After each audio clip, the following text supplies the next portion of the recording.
दोस्तों, पवन सिंह की पत्नी ज्योति सिंह 3 करोड़ रुपये और नोएडा शहर में एक मकान का डिमांड की है पावर स्टार पवन सिंह से।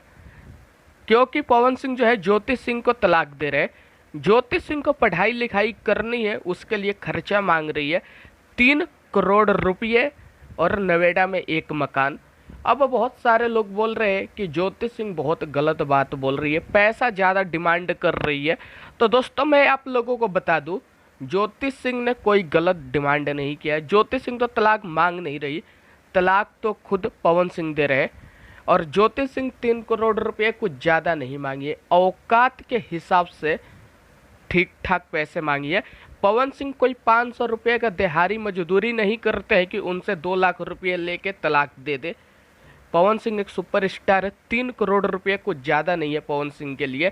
मैं तो चाहता हूँ कि पवन सिंह तलाक ना दे, बल्कि अपने साथ रखे। फिर भी अगर पवन सिंह तलाक